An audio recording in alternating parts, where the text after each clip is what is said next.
Hey guys, welcome to Double Shot of Penguins. I'm Dejan Kovacevic here in downtown Pittsburgh. She's Taylor Haas up in Detroit. Montreal. Did I say Detroit? Yeah, that's going to be you in a couple of days, not me. What's this? That's me heading somewhere else. She's over here. The Penguins actually have 2 games, as if I needed more of a reminder, against the Habs this weekend. One of them up there where Taylor is at the Bell Center, and another one here Sunday night at PPG Paints Arena. Well, one way or another, regardless of who they're playing, they'll have lost 7 in a row. That's where they are. You can couch these things in OTs and shootouts and points and whatever else here. It's still 7 games, 7 losses. Taylor, more than anything, I know they canceled practice today, but last night in Ottawa where you were after the 4-0 loss, what's the mood? What's the spirit? Not so much what are they actually saying in front of cameras and microphones, but where are they? I think it depends on who you're talking to. I mean, I feel like this is true for any loss, but if you walk in the room, Brian Russ looks like he's about to combust after every loss. Like, he looks like, you know, he doesn't want to talk. And if you do, like, he'll give you good answers. But I mean, I'm not laughing at him. I'm laughing with him because that's so who he is. Yes. Yeah. Some of them, you know, they still talk about like, oh, we did this thing well and these things well, and they're trying to stay positive. Sid was like that last night. He, you know, thought they did some things well. They did do like some things well in a lot of these games, but you know, 7 straight is 7 straight. Yeah, it's just a weird mood. Like they don't want to be too down, because if you get, you know, miserable, you're not going to get out of it. So it's hard. It is something that requires a degree of positivity. That's where the captain specializes, of course. Sid is always trying to be Mr. Positive. He's focusing on the things that they've done well. And then along comes a game like last night where, yes, they performed better early on than they did later. They got hosed by the ref, although that was after it was 3-0. And then they got hosed twice. There were 2 separate incidents. The first one was a minute and 18 seconds into the game, the tripping call on Artie Shilov's. Like, that's something that I feel like happens how many times a game, where he was going for the poke check and the other guy bowled through his crease and fell down. And then, you know, so Tkachuk scores on the power play. They're behind the 8 ball for, you know, to start. But when it was 3-0, looked like they scored. I don't know what goaltender interference is anymore, but no one does. No one does. And I've asked Kyle Dubas and Dan Muse away from the crowds, do you know what goaltender interference is? It's a question that Chris Halleck, who's our producer for this show today, he'll be doing, of course, our double shot of Steelers after this. Chris, our beat reporter on the Steelers, we ask the Steelers all the time, do you know what a catch is in the NFL anymore? Nobody does. Yeah. Nobody does. The Steelers won a game in Baltimore the other day. You saw it on a play that no one knew. No one knew what that was. And here we are with goaltender interference. How many times already this season? It's almost as if when the NHL went to that, let's separate goaltender interference into a separate penalty, meaning you don't actually go to the box, but we wave off the goal. That was when they lost their own definition on it. I really believe that. The Penguins were very confident that the goal was going to count. I mean, so it's called no goal on the ice, so you need conclusive evidence to overturn it. And I mean, and you look at, like, you know, frame by frame, like it's like the Zapruder film, and the puck is in the back of the net. It's like, okay, as soon as it's in the back of the net, you stop it. Raquel is in the white paint. He's barely grazing Allmark. Sanderson is in front of him, pushing him back into Allmark, which should be like, then it should count. If it's Sanderson's the one pushing him, that's fine. Like that before that's Jake not. Sanderson was there. He had his stick up off the ice. He had body angle and he pushed. Raquel's stick is in front of him. Sanderson's stick is the one that's touching Allmark. So I guess the logic was Raquel pushing Sanderson's stick into Allmark, but even then, like, Allmark could play his position then. Like, he didn't fall down until, well, you know, after the puck was already in the net. So it's just an insane call. And there's really no explanation. Like, Muse was just told, like, they disagree. the NHL, they put out a statement for any coaches challenge, or just said that Rickard Rakell impeded Linus Ullmark's ability to play his position. Like no one actually has said why this has not. Rick is impressed with your Zapruder drop. He has no idea what a JFK nerd we're dealing with here. Big fans of the Zapruder film in the chat. That's right.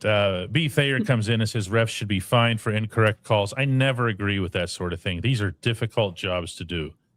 And it's that much more difficult to hire good, ambitious, intelligent people to do them if you punish them for what they do. It just doesn't make sense here. Doug points out here, huh? Right now, yeah. Literally, they're about to do another CBA, and like one of the things that's being thrown at them is we find you or heck no, walk right off the job. Yeah, no, the NFL can't do that. No league can do that and expect to have good people make it there. And then what ends up happening is you really start complaining about the caliber of the officiating because you're just getting terrible people. Doug says here, it looked a little bit like Linus Ullmark dive. That would not be the first time, would it, Taylor? Yeah, no, I mean, I talked to people who said that that's kind of the book on him. So he feels a little bit of a contact and he falls down. So would not be hey, when it works, and you know what ends up happening is the day after that, the NHL can find somebody, and they often do for embellishments or whatever. By then, it doesn't matter. Game's over. You'll pay your $3,500 or whatever it is and show up on somebody's sheet outside the locker room. It doesn't really mean much of anything. Mike says Penguins really need to get one for the dads. They just need to get one, dude. I don't know why you're looking for some bonus narrative to this. 7 in a row and their season's disintegrating right before their eyes. They just need to win one. But the dads thing is real, isn't it? Yeah, I mean, the dads are having a great time regardless. Just these trips, I feel like the one last year didn't go too well. I don't remember. Typically, it feels like there are good vibes when the dads are around. Well, it's not just dads. There's brothers too, father-in-law, uncle. But yeah, they're having a good time. I don't know what they're doing today. I know they took them curling in Ottawa, so. But a win would be huge, obviously. Have you curled? No. It's so hard. It's so hard. Never listen to what the boss has to say about curling. She's a freak. She went onto the ice at the Winnipeg, the Granite Curling Club is what it's called. It's 160 years old. Amazing place. Beer boxes and crates everywhere. Just exactly the way you would imagine a stereotypical Canadian curling place to be. And she goes out there on the ice and has the rock, and they tell her, oh, you just got to slide it down there or whatever. She just, like it's nothing. And I go out there. I'm just a disaster. I fell down. You think you can even fall down from, I know. Fall down from being that low in a position. And then you think, like, the way the curlers make it look good, and one of the world's best in women's curling actually practices at that club. I can't remember her name right now, Jennifer something. When you watch them work the rock, it looks like they just let it go, doesn't it? Like they're just kind of gliding a little bit. Curling. Huh? I've never watched curling. Like, liar, no. You're in Canada. There's no way you can miss curling. It's everywhere. I've never, maybe during the Olympics a little bit. I'm but talking like about not. just walking down the street. You look inside these restaurants and bars at what's on the TV, and that's all you see up there. But looks like they let go of the rock. And it's not. You actually project anyway, I suck at this. Like I was just absolutely terrible. JJ says, what's up? The review will always come down to human judgment, which will always be flawed. It's going to be flawed until they clear up what is goaltender interference and what isn't. Doug McKinney accuses me of bad-mouthing the boss. No, I said she was great at this. What are you talking about? I made her sound like a world champion curler here. Pen 68 says, DK, did you see that Tristan Jarry is already hurt in Edmonton? I don't know what already means, but he's hurt. He did leave the game with what appeared to be an ankle injury, and I don't know that there's been any additional word. So the game was in Boston. Yes. He pushed off, slid, so he flew back to Edmonton after the game and they put him on IR. That's 7 days minimum. Yeah. Well, yeah. And I don't know if I'd say like an ankle, that could be anything, like the pushing off, and especially with his history. I mean, I was in the middle of writing about this before we got on, but it's not that Jarry is injury prone and that he deals with a lot of different things or he's very susceptible to minor injuries. It was always his back with him. It was the same thing. And when it would start to take him out, so specifically, it's what I was told at the time. He has a slip disc in his back, and it would affect his groin at times. And when it would get to that point, that's when he would have to come out of the lineup. So he's been playing through this back thing. And what I was told, this back, when he was starting to deal with it, and then when he signed his contract extension under Dubas, is that someone with direct knowledge of the injury told me that this is something he's going to have to deal with for his whole career. Yeah, it's a back. Yeah, but there are ways to manage it. There is, but then like the person who I talked to, they had worked with players who had, or dealt with players who had this exact specific thing before, and I was told that like it was eventually going to be it has been career ending for like guys this person has dealt with before, and then at the time there someone Hextall, when Hextall's GM his last year, and they don't know what they're going to do with Jarry.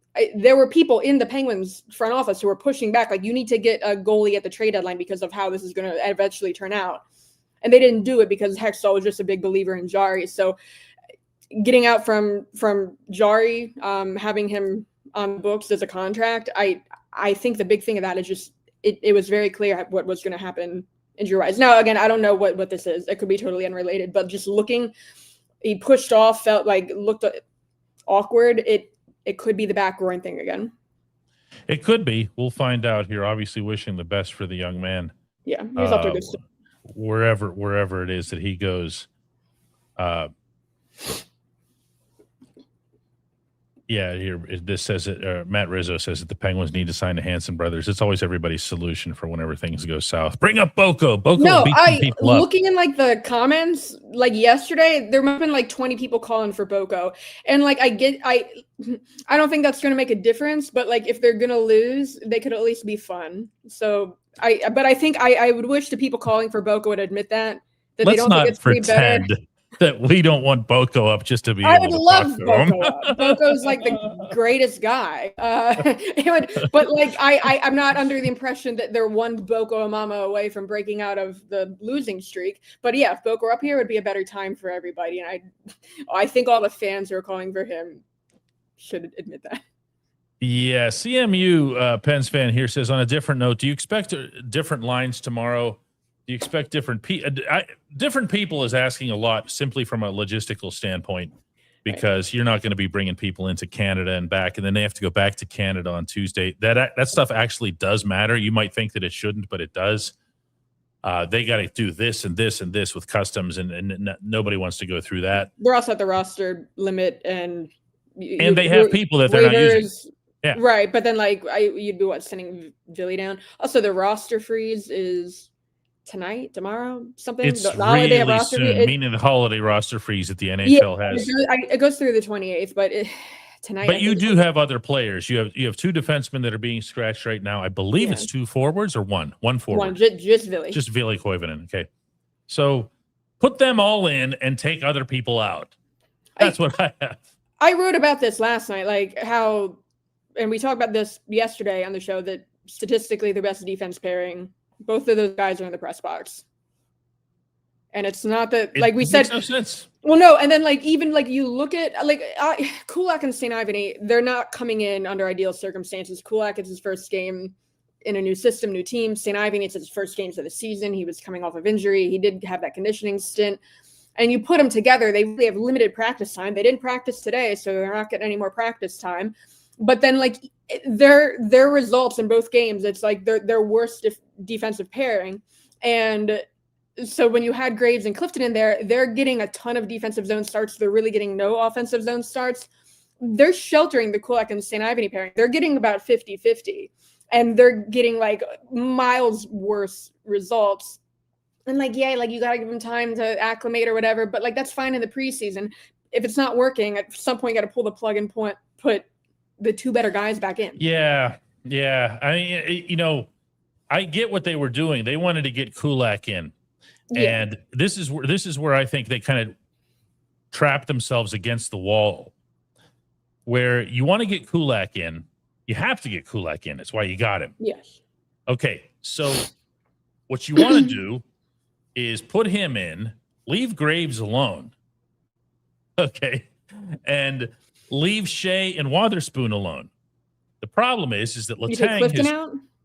No, I don't want to take him out either. Okay, because that's what I was going I'm to running say. out of spots. I know. It's just what you really want to do here. This is what I'm trying to say here is you want to take 58 and tell him to sit down for a little while. Well, Respectfully. Or I mean, that second pair has been a problem. I think it would be worth seeing Kulak with Letang just to see what happens. If that means Shea has to come out, even though he as an individual didn't play himself out, I mean, so be it for a game. But if Kulak makes the pair with Letang better, and then Clifton and Graves can keep playing the way they had really been playing, I mean, sorry to Shea, like he didn't really do anything wrong himself, but he's also not reliable enough, steady enough to make up for Letang's risk taking, which he's always going to do. So but Kulak maybe could be. You know what they don't have in Montreal, where Taylor is?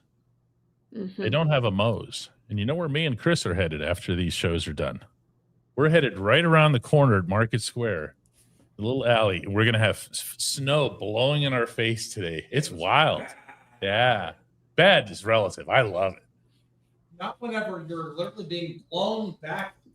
See, up in Montreal where Taylor is, they just call this like, a day ending in Y. This isn't a big deal. But we're going to hit here. Where is it? See? Yeah, it's not even like cold enough to snow. It's really cold and it's really snowing. But we're going to head around the corner anyway to Moe's. And when we walk in there, we're going to be welcomed by people. They're going to say, "Welcome to Moe's." They're going to do that. They're going to do that. They're going to be excited to offer us a Moe's value meal. That includes a Moe's Junior Burrito, 10 inches of pure flavor, 2 ounces of Moe's famous queso, and a regular drink just to top that off. That's a full meal with bold flavor, all of it under $10. You just take a single bill over there, Halleck. That's all we need. It's almost as what it would cost to get a producer microphone here. We need one. That's what I'm hearing. That's what I'm hearing. Support our good friends at Moe's and tell them that we sent you. Penguins versus Habs is at 7 p.m. tomorrow. It'll probably be some other screwy time because of Hockey Night in Canada for the actual face-off. And then the Penguins are here against the Habs Sunday night. What a stupid schedule. And then they go back to Toronto. And then they go back to Toronto, back into Canada.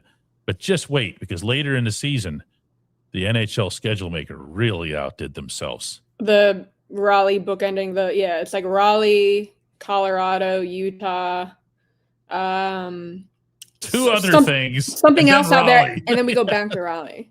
I think Florida's in there, but only one of the Florida teams because you wouldn't want to go to Florida and do it twice here. Jerry Lucas brings up a good point that might not be getting mentioned often enough.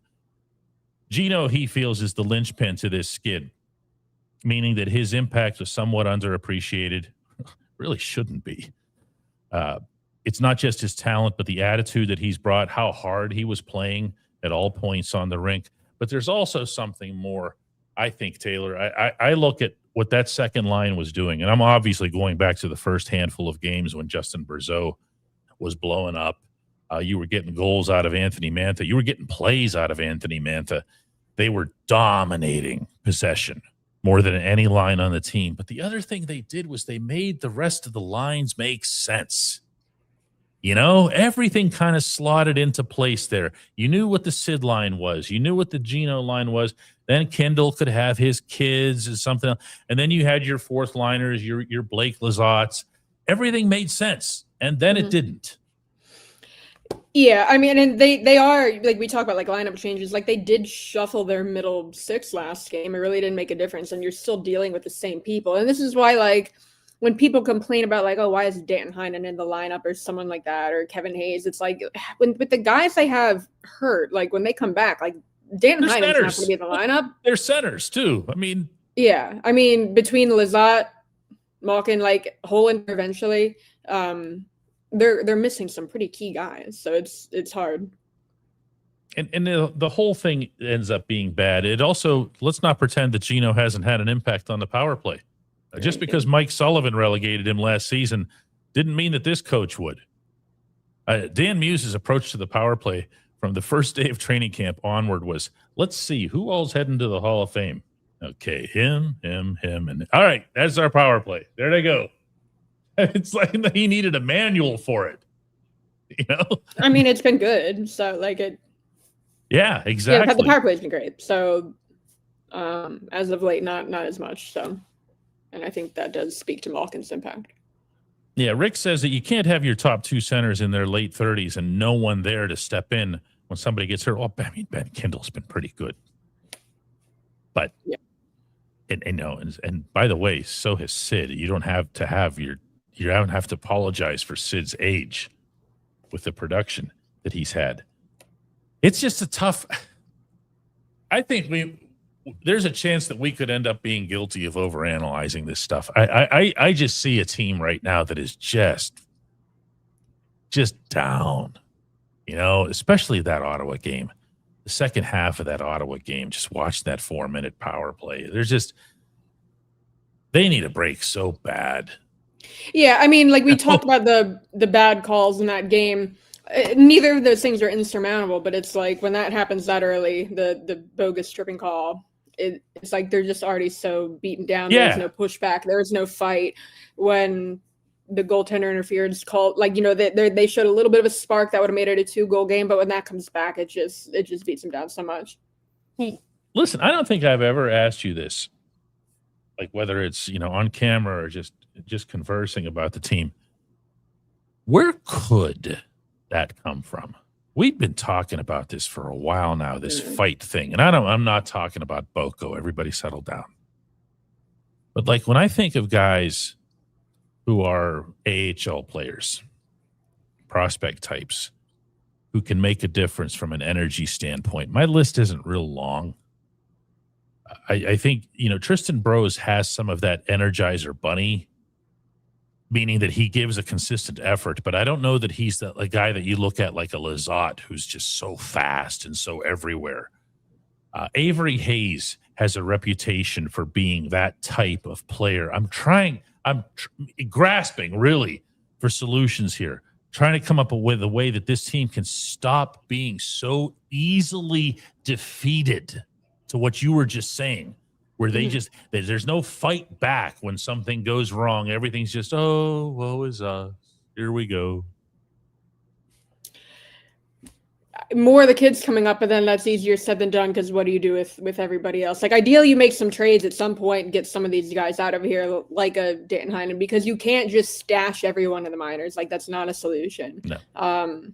So, like, there's only so much they can actually do, only so many moves they can actually make. And if we're talking about, like, 1-2 forwards coming up, I don't think that's going to be that's not going to move the needle that much.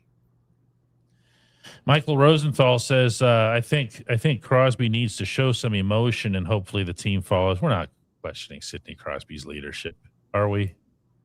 We can do a lot better than that. He was still pushing late in the third.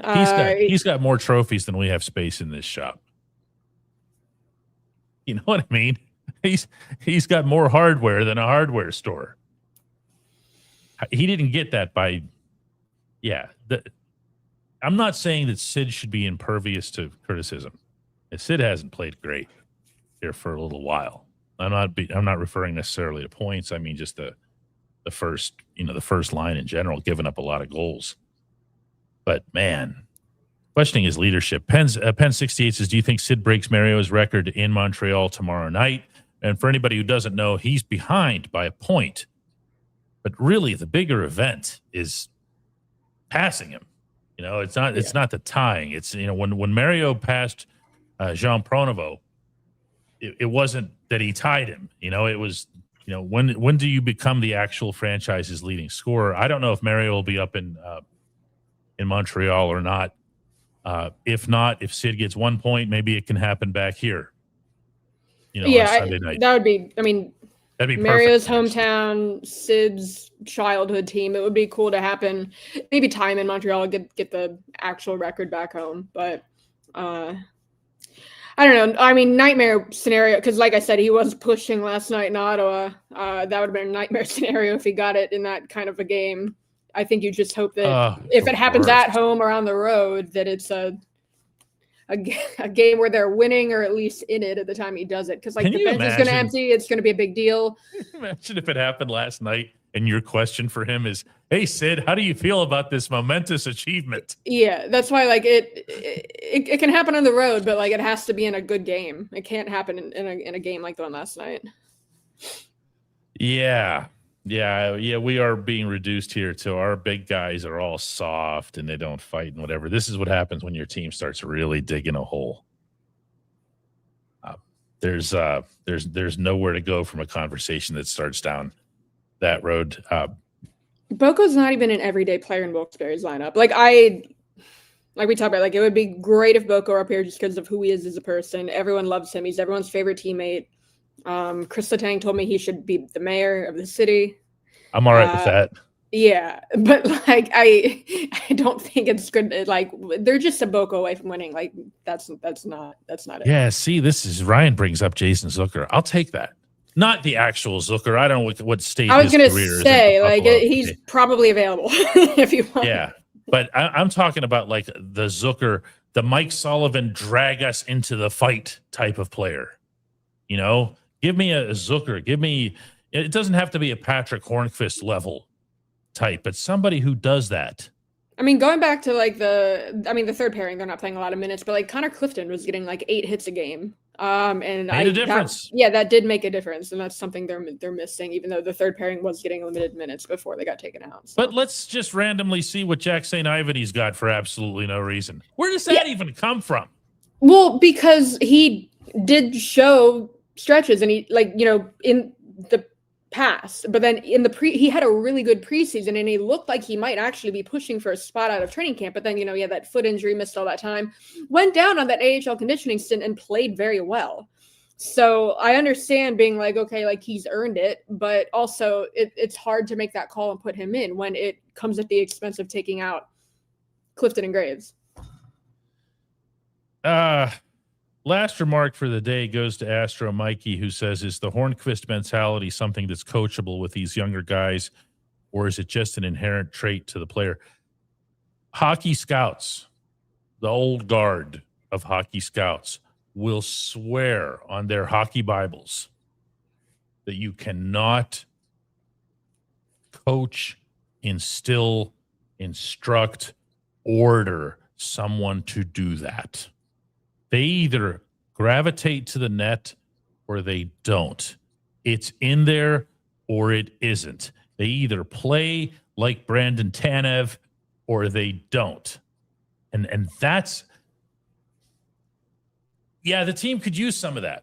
Not the team, the organization could use some of that. So I'm eager to see somebody like an Avery Hayes step up to the next level. I don't mean this second. I know he's put up some points in Wilkes-Barre. I don't know that he's ready for the NHL. I think he's as close. A player. Really? And then kind of right behind him is Atlee Calvert, who's not even on an NHL contract, but I think he's going to be the next one in line, because Avery Hayes started out an AHL contract. You mentioned him a lot. Yeah, Atlee Calvert, they're very similar players. Atlee Calvert, I think, is a little bit bigger, but that kind of feistiness, good two-way players. They can kill penalties, but actually, produce. And Calvert's taken a massive step forward. So I would not be surprised to see him get signed. And I don't know, maybe Hayes comes up at the end of this year, Calvert comes up at the end of next year. So we have to check out here. We're going to be doing our Steelers show here, excuse me, in a couple of minutes here. I was going to say, Taylor, stay warm up there, but it's the other way around. Yeah, no, it's not bad here at all. Penguins versus Montreal this weekend. Taylor will be covering those. Make sure you follow her coverage on the DK Pittsburgh Sports app. And Don't come home with like a 9-game losing streak. No promises. All right, I know. All right, everybody else, football fans, everything, head on over to our YouTube channel for the Steelers for the double shot show that Chris and I are about to do here. See you, Taylor. See you, everybody.